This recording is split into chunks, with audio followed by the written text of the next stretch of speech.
Committee on Parole is called back to order. The time is 12:49. Our next case is Mr. Bobby Jones. Mr. Jones, would you please give me your full name and DOC number? Bobby Melvin Jones, 359474. Mr. Jones, I want to explain our process to you. First, I'm going to read some information into the record, and then the board is going to conduct a parole interview with you. At the appropriate time, we will allow those persons who indicate they have input to speak. Currently today, speaking on your behalf is Mr. Kerry Myers with the Louisiana Parole Project, your sister, Ms. Thelma Jones, Mr. Robert Lancaster, attorney with law student, Mr. Ben MacArthur. At the end, you'll be allowed to make a brief statement before the board votes. Do you understand our process, sir? Yes, sir.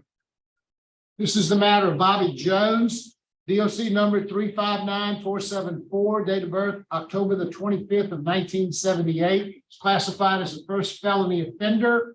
He is serving a life sentence on the charge of 3 separate counts of aggravated rape, having been sentenced on October the 6th of 1995. Is that all accurate, Mr. Jones? Yes, sir. Mr. Jones, your case has been assigned to me, so I will begin our interview process, okay? Mr. Jones, how old are you, sir? I can't hear you. How old are you? 44 years old, sir. All right. Can you hear me now, okay? Is it something on this end? Yes, I sir. can speak louder. That my colleagues don't want me to speak louder, but I can speak louder. How long have you been in prison, Mr. Jones? This will be me. I'm in my 29th year. 29th year. So how old were you when these offenses occurred? I was 16 years old. 16 years old. Tell me about Mr. Bobby Jones at 16 years old. Were you in school? I was in school, but I only went to school to do wrong. I got to be honest with you. I wasn't doing right in school. At 16 years old, were you doing drugs or drinking? I was drinking heavy. I used to mix drinks, and I used to do drugs also. Okay, what kind of drugs were you using? I was smoking loaded marijuana. That's when Okay. you take marijuana and you lace it with other drugs. In my case, I used to smoke marijuana laced with cocaine and formaldehyde. And how early did you start doing that? What age were you when you first started doing that? I had just turned 15 when I started doing that, but I had been mixing my drinks. I mixed four different drinks together every time, and it became a regular thing for me. I used to mix Wild Irish Rose, Night Train, MD 2020, and vodka, and that was my everyday thing. And what was your living environment? You were living with your older sister, is that right? Yes, sir. And she's the mother of the 3 victims in this case? No, sir. My second to the oldest sister is Thelma, the one that's on the Zoom right now. She was my legal guardian. My oldest sister is the mother of the children that's involved. Good girl. Okay, so you were living with another sister at the time? Right. Yes, Okay. sir. So who else was living in that house with you? It was me, my sister Thelma, her 2 twin boys, my other sister Mabel, and my brother Calvin. So tell me how it happened that over this period of time, you had sex with these 2 girls and boy. Tell me about it. What led up to it was that I was in a very dark place, sir, and I experienced something that it really messed me up. I watched my mom die when I was 11 years old. I didn't know how to handle that, and it led me to start using. I was only trying to stop from seeing what I saw. Every day I would relive my mom passing away, and I just wanted to make it stop. I just went about it the wrong way. I don't even know how it even got that far. Now, these children were under 12 years old, weren't they? Weren't they young children? Yes, sir, there was. Now, how did this start? How did it happen that you began to have sexual relations with all three of these children over a period of time? I can't remember, but I do know that it was on 2 separate occasions. However, I really can't remember the details, but I take full responsibility for what I've done. I'm not denying it. I was wrong, and I am sorry. Yeah, go ahead. Let me let you finish. I sincerely apologize to my victims. I regret what I've done, and I'm ashamed of what I've done. But I have. Do you have any relationship with your sisters now or anyone else in your family? Yes, my sister Thelma, my sister Maple, I talk to them regularly. So let's talk about what you've done while you've been in prison. Tell me, what are some of the things that you believe have been most effective on you to have you recognize wrong that you did and be able to help you heal and understand it and make sure that it doesn't happen again. So tell me what you learned or what things have impressed you the most while you've been in prison. Well, it was a couple of programs that really had a major effect on my life. Victim awareness. I don't know what the process for getting in victim awareness now, but when I went through it, you couldn't get in unless you was willing to accept full responsibility for your crime. And that was like my moment of epiphany. That was my wake-up call. That was when I stopped being in denial. That is when I just, I accepted it. And from there, I tried my best to make amends. It was no more denying it, because it's like every program that I took, I couldn't get around it. So I understand that accepting full responsibility for my crime was the only avenue that I had to change. There was no way I could change if I did not accept full responsibility for what I've done. And that had a great impact on me. Another class that had a great impact on me was risk management, sex offense treatment program. In that program, the whole thing basically deal with how not to offend again. They give you all the tools. It's 27 risk factors. The one that stood out the most is the high risk. When you are in a high risk situation, it teaches you how to recognize it. A high risk situation, according to the program, is any situation that you place yourself in or that others place you in where you have access to a victim.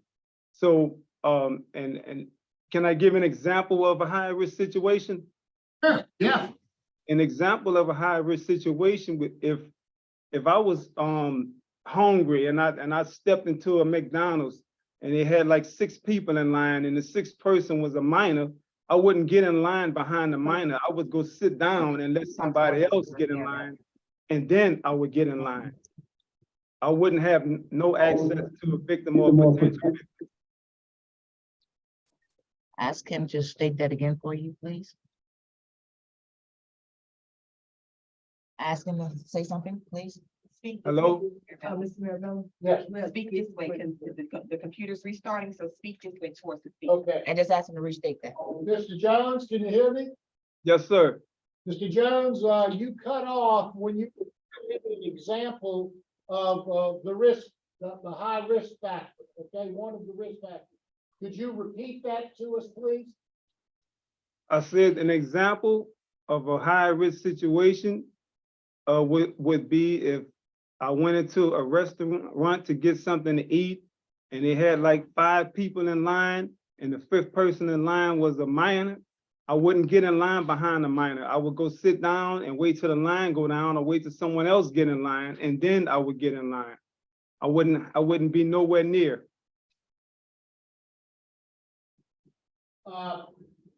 you took thinking for a change. Are you currently in thinking for a change? You were in thinking for a change when I read the report. Have you finished that program yet?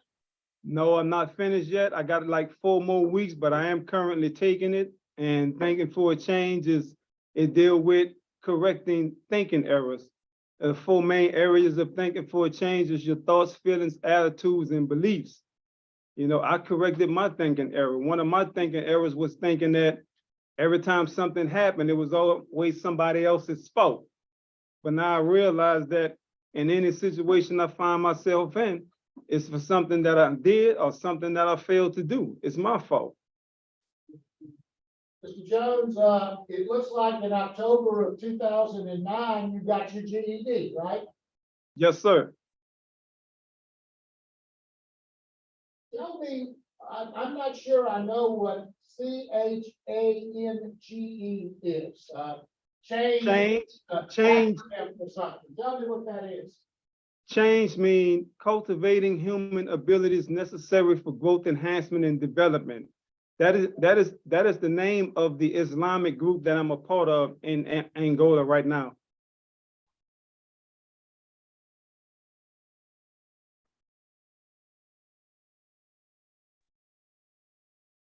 Can you hear me? Yes, sir.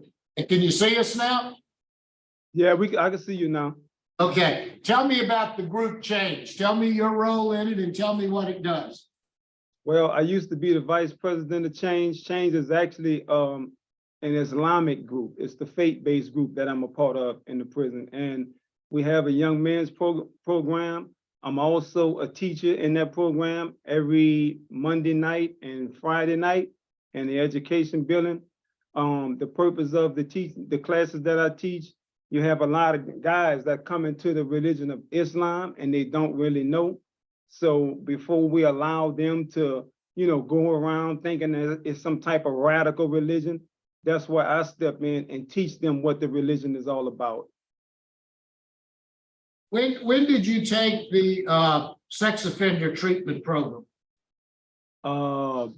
In between 2009, 2010.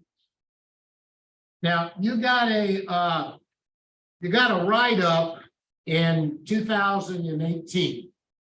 And the write-up basically had to do with you making sexual remarks to another offender's mother who had a young girl with her during visitation. Tell me about that. Tell me what was going on there. Tell me about that. Well,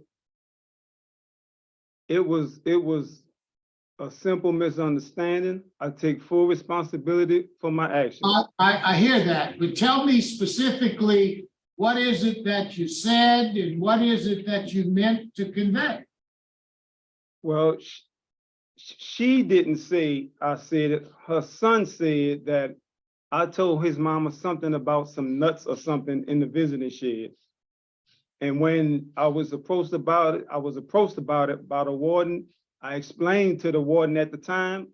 So explain to me what it is you did. Tell me what you did.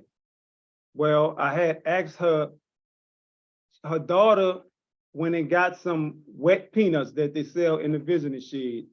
And I didn't know they sell them. And I asked her, I said, you really like those? And she said, yeah. And she gave me one and she said, here, try one. So I tried one. And when the son came in, I got up and told him, y'all have a nice day, and I left.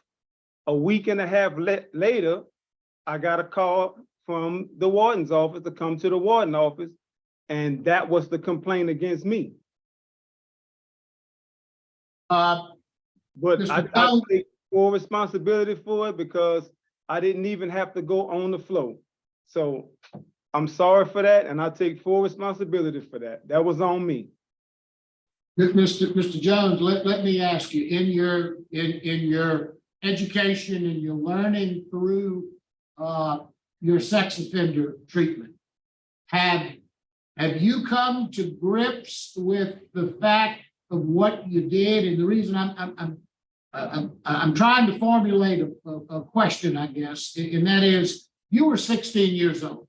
Yes, sir. These children were young, but they weren't that much younger than you.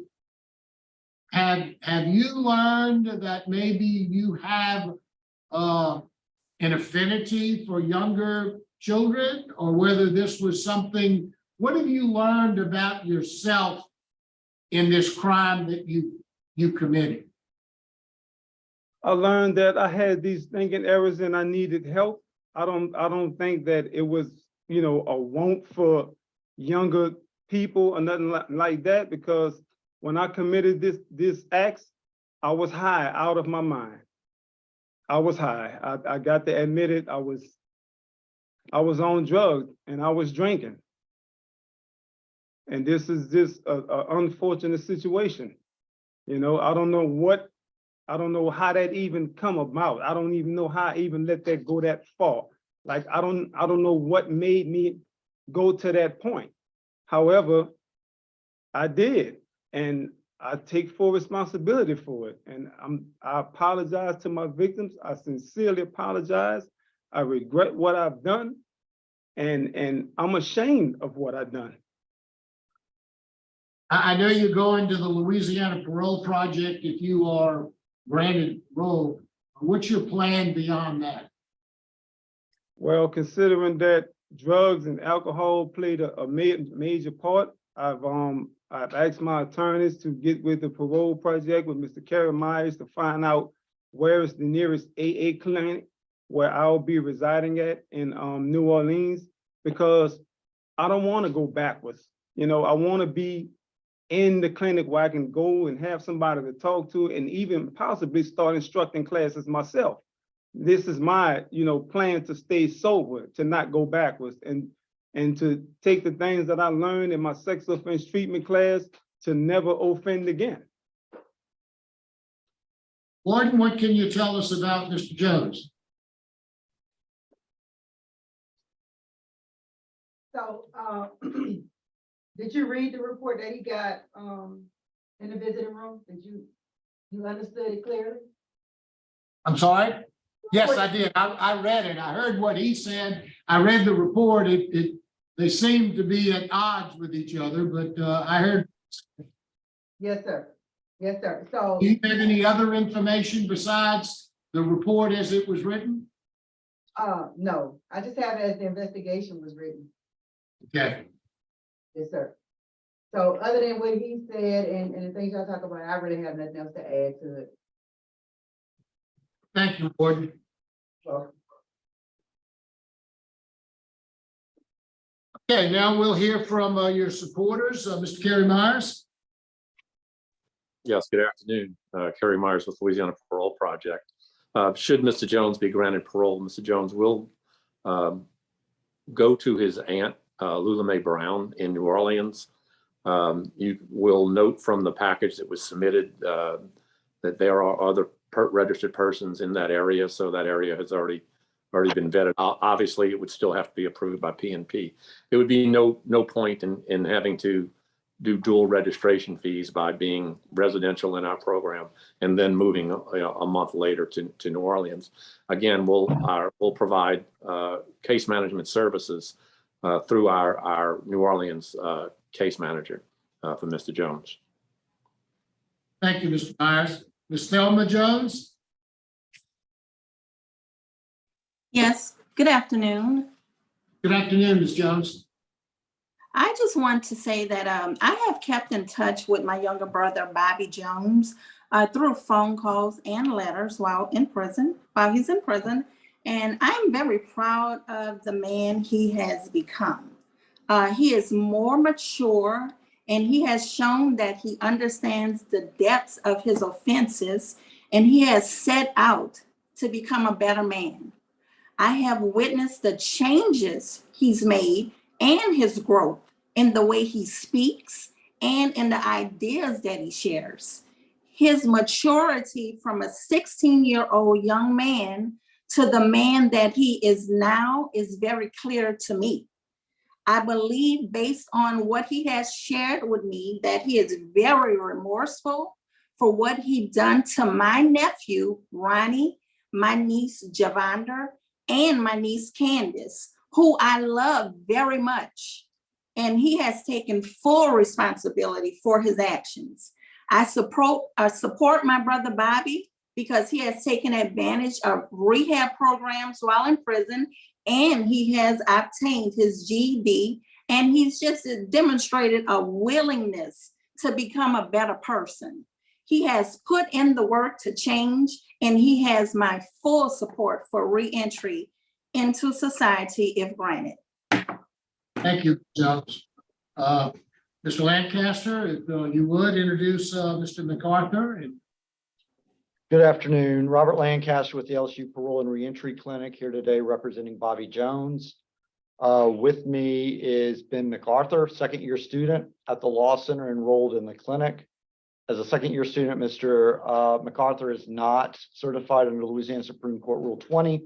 He's worked with Mr. Jones in preparation of today's hearing, also prepared the packet that was submitted to the committee in advance of this hearing, and with the committee's permission, can make a statement of support. Right. Thank you, Mr. Lancaster. Mr. MacArthur, we'll get to you in just a second. Mr. Jones, is there anything you'd like to say to the board before Mr. MacArthur closes out for you? I sincerely apologize to my victims. And I take full responsibility for what I've done.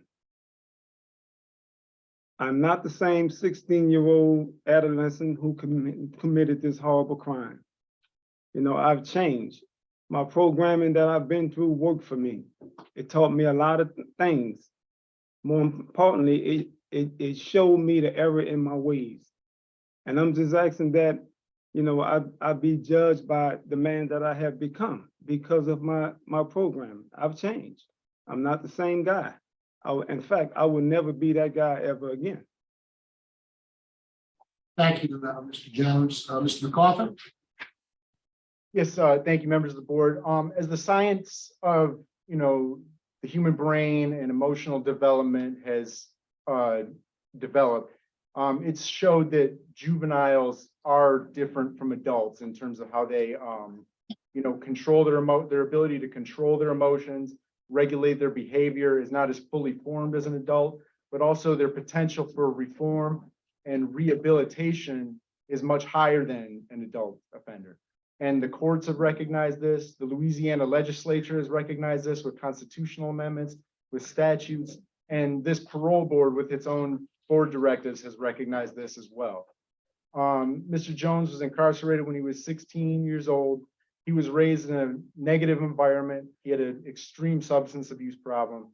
But since his incarceration, he's taken the steps to understand and change those underlying issues. You know, he's taken levels 1, 2, and 3 of risk management. He signed up for level 4, the facilitation class, and can finish that as a condition of his parole release. He's taken victim awareness. He's been in Alcoholics Anonymous, many others. He's facilitated programs. He's worked as a reentry mentor, and he's held positions of leadership in the Islamic community. If he's released, he'll have the support of his aunt. The Parole Project will provide any necessary reentry programming. He'll be provided with a home, and he has employment lined up waiting for him. And he also plans to be active in Alcoholics Anonymous and the Islamic community if released. And Mr. Jones just respectfully asked this committee to look at him as the 44-year-old man he is today, and not the 16-year-old that he was, you know, 28, 29 years ago. Thank you, Arthur. Mr. Jones, are you currently in phase 4 of the sex offender treatment program, or are you signing up for that? Is that something you are? I've signed up and they said I should start next week. Okay, and you're currently in thinking for change, got about a couple more weeks to do that? 4 more weeks of thinking for a change, sir. All right, thank you. Now we're ready to vote. Yes. Here we go. Mr. Jones, I have thoroughly enjoyed our interview. You've been very honest with us. You know, you've been in prison for 29 years. You came to prison as a 16-year-old boy. Yes, sir. Committed a horrible offense. There's no question about that. But you were 16. That's you you've come a long way from that 16-year-old boy who was a drug addict, who had a very difficult background to cope with. You've gotten your GED, you've taken some very good classes. You obviously are aware and very remorseful for the crime that you've committed. You have helped others while you've been in prison. I'm going to accept you at your word for the comments that you made on the write-up you got 2018. I'm just simply going to point you back to remembering those trigger points that you need to make sure those points that you need to stay away from. Comments that you're going to be under a cloud for the rest of your life.